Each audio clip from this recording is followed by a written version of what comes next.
Top quality और consistent performance के लिए सिर्फ सिल्वर पंप नाम याद रखना।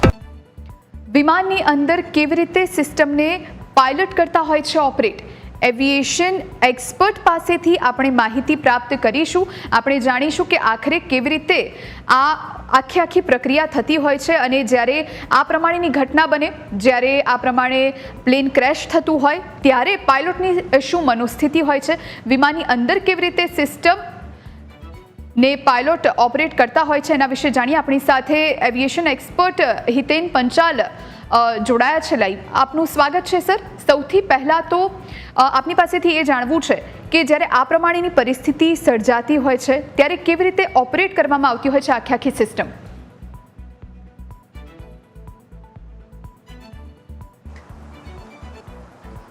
ઓકે, જનરલી જ્યારે પાયલટ પ્લેન ડિપાર્ચર કરવા માટે રેડી હોય છે ત્યારે ઘણા બધા ફંક્શન્સનું એને રિપોર્ટિંગ મળતું હોય છે. એરપોર્ટ જનરલી કેવી રીતે કામ કરે છે તો એક એનું કસ્ટમર સર્વિસ ડિપાર્ટમેન્ટ હોય છે અને એક ઓપરેશન ડિપાર્ટમેન્ટ હોય છે. આ ઓપરેશન ડિપાર્ટમેન્ટ જે છે એ એટીસી ટાવર, જે એર ટ્રાફિક કંટ્રોલ ટાવર હોય એની જોડે કનેક્ટેડ હોય છે અને એઓસીસીનું કામ જે છે એ જે પણ એરક્રાફ્ટ ડિપાર્ચર થવાનું હોય છે એના દરેકે દરેક ડેટા પાસ ઓન કરવાનું હોય છે પાયલટને, જેથી કરીને પાયલટને પાસે જેટલા ડેટા છે એ રીડ કરે અને એના દરેકે દરેક વસ્તુની સિસ્ટમ ચેક એની પાસે ચેકલિસ્ટમાં હોય કે દરેક વસ્તુ ફંક્શનલ છે અને રેડી ટુ ડિપાર્ટ છે, એટલે રેડી ટુ ગો છે. જ્યારે આવી રીતની ફંક્શન થતું હોય ત્યારે જ આટલા હજારો ફ્લાઇટ દિવસના ડિપાર્ચર અને લેન્ડિંગ થતા હોય છે. બટ સમહાઉ આ જે દુર્ઘટના ઘટી એમાં કંઈક વસ્તુ મે બી રહી ગઈ હોય એવી આશંકા છે અને કોઈ વસ્તુ પાયલટની બહાર હતી જે એને ખબર નહીં પડી કે એ ફંક્શન પર્ટિક્યુલર ફંક્શન કામ નથી કરતું, એ એને પછીથી આઈડેન્ટિફાઈ થયું અને એટલા માટે જ મારા ખ્યાલથી મેડે કોલ એ પાયલટે કરવો પડ્યો. રાઈટ સર, જે પ્રમાણે આપે કહ્યું કે પાયલટ પાસે એ પણ સમજવાનો સમય ન રહ્યો અને એટલા માટે જ મેડે કોલ એમણે જાહેર કર્યો, પરંતુ દુર્ભાગ્યપૂર્ણ રીતે આ ઘટના ઘટી ગઈ. સર, એ જાણવું છે કે જ્યારે આ પ્રમાણે ફોલ્ટ કે કોઈ પણ અન્ય ફોલ્ટ જ્યારે પ્લેનમાં સર્જાતા હોય ત્યારે સૌથી પહેલાં કેવી રીતની કામગીરી પાયલટ દ્વારા કરવામાં આવતી હોય છે? સૌથી પહેલાં તો એટીસી ટાવર જે છે એર ટ્રાફિક કંટ્રોલર, એના એન્જિનિયરોને ખબર પાડવામાં આવે છે કે કોઈક પ્રકારની પ્રોબ્લેમ ફેસ કરી રહ્યા છે પાયલટ, અને જનરલી તો આ વસ્તુ ડિપાર્ચર પહેલાંથી ચાલુ હોય છે એટીસી જોડે કે કઈ વસ્તુ, અને દરેક વસ્તુ ચેક કર્યા પછી જ પાયલટ જે રનવે પર એરક્રાફ્ટને હોય છે લાવતા હોય છે. અને એટીસીનું પણ ફંક્શનિંગ એ જ હોય છે કે એરક્રાફ્ટને ફૂલ્લી ફંક્શન હોય ત્યારે જ એ લોકો રનવે પરથી એને અલાઉ કરતા હોય છે કે ડિપાર્ચર માટે રેડી છે. છતાં કોઈ વસ્તુ બહાર રહી ગઈ હોય તો આ એવું ફર્સ્ટ ટાઈમ પ્રોબેબલી બન્યું છે કે બહુ જ ઓછી ક્ષણોમાં, જેમ કે વિધિન 40 સેકન્ડ એક એરક્રાફ્ટ આટલું મોટું સ્ટોલ કરવામાં આવ્યું જે ફૂલ્લી ફંક્શન હોય છે, જે બોઈંગ એરક્રાફ્ટ છે, જે એવું તેવું એરક્રાફ્ટ નથી. આ એક ટેકનોલોજીકલી સાઉન્ડ એરક્રાફ્ટ માનવામાં આવે છે, Boeing 787, and it has a tremendous capacity to fly for more than 12-13 hours, કે એટલું ફ્લાય કરી શકે છે અને એનું ફ્યુલ કન્ઝમ્પશન પણ ખાસું એવું ઓછું છે જ્યારે ફ્લાય કરે છે. And the best functions R given in two this aircraft. છતાં પણ કોઈક એવી ખામી સર્જાવી જે પાયલટની જાણની બહાર છે, એઓસીસીની જાણની બહાર છે અને એટીસીની જાણની બહાર છે, એ ખરેખર દુર્ભાગ્યપૂર્ણ છે. અને આ વસ્તુ આપણને જ્યારે બ્લેક બોક્સનું ડિકોડિંગ થશે કે જ્યારે એના ડેટા મળશે ત્યારે એક્ઝેક્ટલી જાણવા મળશે. રાઈટ સર, કારણ કે આપ તો નિષ્ણાત છો એટલે આપની પાસેથી એ સમજવું છે સર કે જ્યારે કોઈ પણ ફ્લાઇટ ટેક ઓફ થાય કે પછી ક્યારે કોઈ નવી ફ્લાઇટ પહેલી ઉડાન ભરે તો સૌથી પહેલાં તો એના કયા ફંક્શન્સ કેવી રીતે ચેક કરવામાં આવતા હોય છે અને સાથે કેટલા સમયના અંતરે મેન્ટેનન્સ થવું જરૂરી છે સર?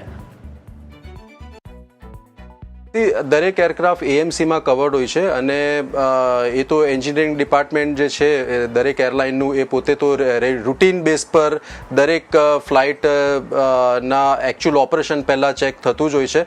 એને કહેવાય હેલ્થ ચેકઅપ કહેવામાં આવે છે. એરક્રાફ્ટનું હેલ્થ ચેકઅપ જેવું કે આપણે આપણું પોતાનું શરીરનું ચેકઅપ કરાવતા હોય છે એ જ રીતે દરેક ફ્લાઇટનું હેલ્થ ચેકઅપ થાય છે અને હેલ્થ ચેકઅપને DGCAમાં સબમિટ કરવામાં આવે છે. DGCA એટલે directorate general of civil aviation. એટલે દરેક એરક્રાફ્ટની હેલ્થ જે કેપેસિટી છે, હેલ્થ ચેકઅપ છે, DGCA પાસે પણ એના ડેટા હોવા જરૂરી હોય છે. અને આ શું છે, આ તો એક બેસિક વસ્તુ છે જે દરેક એરલાઇન અને ફોલો કરતી હોય છે આ પ્રેક્ટિસને. પણ બિફોર ડિપાર્ચર જે વસ્તુ ચેક થાય છે દેટ ઇઝ ધી ફ્યુલ એમાં ભરાયું છે કે નહીં, એર પ્રેશર બરાબર છે કે નહીં, ટાયર બરાબર છે કે નહીં, અને એને પાવર સપ્લાય બધા જ કમ્પોનન્ટ્સમાં બરાબર છે કે નહીં, વિંગ્સ, રોટર્સ, બધી વસ્તુનું ચેક થતું હોય છે. અને તો જ AOCC જે છે એક ગુડ ટુ ગો એક સર્ટિફિકેટ આપે છે કે flight is now ready to depart. અને ત્યારે જ પાયલટ પણ એને ચાલુ કરે છે. અને પાયલટ પણ ઇનફેક્ટ બિફોર એને રનવે પર લઈ જતા પહેલાં એના બેસિક ફંક્શન્સ જે હોય છે, જે તમે અહીંયા જોઈ રહ્યા છો, અમારા ત્યાં અમે શીખવીએ છીએ કે એના બેસિક ફંક્શન્સ પણ એ લોકોને ચેક કરવાના જ હોય છે પાયલટે before departure, before even taking it to the runway, કે રનવે પર લાવવા પહેલાં પણ ફંક્શન્સ બધા ચેક થતા હોય છે આના. અને એની પાસે AOCCનો સાઇન કરેલો રિપોર્ટ પણ હોય છે કે AOCCએ આ ફ્લાઇટને થ્રુ કરી છે ડિપાર્ચર કરવા માટે. સો આવી દુર્ઘટના બનવી જનરલી આટલી ઇઝી નથી હોતી, કારણ કે there are several checkups before the flight actually departs. અને that too kind of Boeing 787 એક બહુ જ મોટું એરક્રાફ્ટ છે, એની કેપેસિટી લગભગ 200 ટનની હોય છે, એટલે એના ચેકઅપ્સ તો ઇનફેક્ટ વધારે હોય. અને yes, international aircraft, international route હતો તો આનું તો એક સિવિયર ચેકઅપ થતું હોય છે. રાઈટ સર, મારે એ જાણવું છે તમારી પાસે કે જે પ્રમાણે અત્યારે એર ઇન્ડિયાને નોટિસ ફટકારવામાં આવી છે અને હવે તપાસ થશે, આ પહેલાં પણ એવું કહેવામાં આવી રહ્યું છે કે 6 મહિના પહેલાં પણ આ ફ્લાઇટમાં ખામી સર્જાઈ હતી અને ત્યારબાદ પછી ઠીક કરી દેવામાં આવી, અને હવે જ્યારે આ ફ્લાઇટે ઉડાન ભરી અને ફરી એકવાર આ દુર્ઘટના સર્જાઈ, દુર્ભાગ્યપૂર્ણ વાત છે સ્વાભાવિક રીતે, પરંતુ આ બધામાં એરલાઇન્સની કઈ રીતની જવાબદારી હોય છે સર? કારણ કે હવે સીધી રીતે સવાલોના ઘેરામાં એરલાઇન્સ આવી ગઈ છે. એક્ઝેક્ટલી. સી, જ્યારે પણ આવી કોઈ દુર્ઘટના થતી હોય છે તો first and foremost responsible body is airline itself, right? કે એરલાઇનના હાથમાં એરક્રાફ્ટ હતું, એ એરક્રાફ્ટ કોઈ બીજું હેન્ડલ નહીં કરતું હતું. તો એરલાઇને કયા પ્રિકોશન્સ લીધા, જ્યારે એરક્રાફ્ટને રનવે પર લાવ્યું એ પહેલાં કઈ કઈ વસ્તુ ચેક થઈ એની, અને એનું હેલ્થ ચેકઅપ શું હતું, એની હવે આખી હિસ્ટ્રી એ લોકોએ બતાવવી પડશે કે આ પર્ટિક્યુલર જે હતું AI-171 એની હેલ્થ હિસ્ટ્રી શું હતી, કે ક્યારે એનું કઈ વસ્તુનું કમ્પોનન્ટનું રિપ્લેસમેન્ટ થયું છે, કઈ વસ્તુને ચેકઅપ કરવામાં આવી છે, અને આ બધી વસ્તુ એક્ઝેક્ટલી એને ફ્લાય કરવા માટે અનુરૂપ હતી કે નહીં, આ દરેક વસ્તુને એર ઇન્ડિયાએ સબમિટ કરવી પડશે DGCAને હવે. રાઈટ સર, અંતિમ સવાલ, કારણ કે જે પ્રમાણે પાયલોટનો પણ ઘણો સારો અનુભવ હતો, લગભગ 8000 કલાક કરતાં વધુ પ્લેન ઉડાવવાનો અનુભવ તેમના નામે હતો, ત્યારે જ્યારે આ પ્રમાણે પ્લેન ક્રેશની જ્યારે કોઈ પરિસ્થિતિ સર્જાવવા જતી હોય અને જ્યારે તે કંઈ ઓપરેટ ન કરી શકતા હોય, બધી સિસ્ટમ હેંગ થઈ ગઈ હોય, કે જ્યારે કંઈ કામ ન કરી રહ્યું હોય, ત્યારે તેમની શું મનોસ્થિતિ હોય સર?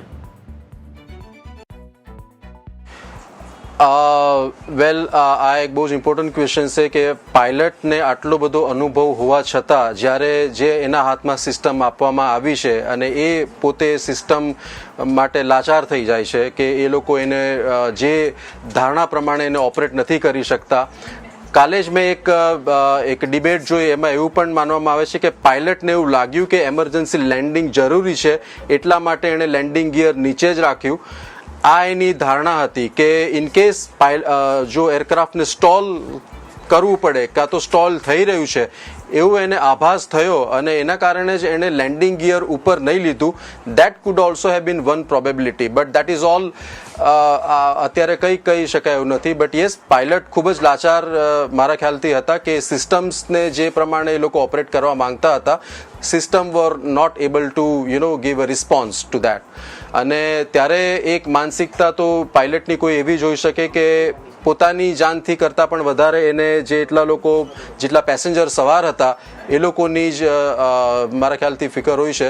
અને એક ટેન્સ સિચ્યુએશન છે કે now it is completely helpless and now there is nothing they can change despite of there are lot of things they could have.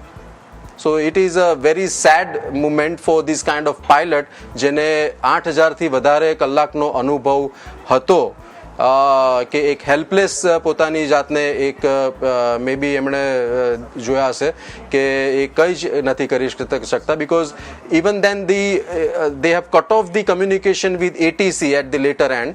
અને મે ડે કોલ એક એવો કોલ છે જે એક એક્સ્ટ્રીમ ઇમરજન્સીમાં જ કરવામાં આવતો હોય છે જે એમણે કરવો પડ્યો. But still after mayday call also there is nothing they could do. So that is a very sad moment actually દરેક માટે. અને આ દુર્ઘટના નહીં બનવી જોઈતી હતી અને એ એક રેર ઇન્સિડન્સ છે. અને આના પરથી એવિએશન ઇન્ડસ્ટ્રી ઘણું બધું રિસર્ચ કરશે અને લેટર ઓન મે બી આટલું બધું ટ્રાવેલ થાય છે, પેસેન્જર ટ્રાવેલ ઇન્ડિયામાં વધી જ રહ્યું છે બાય એર ટ્રાવેલ, એ વધુને વધુ સેફ બનાવવામાં મદદ થશે. Right. Thank you so much sir, અમારી સાથે જોડાવા માટે અને તમામ ચર્ચા કરવા માટે.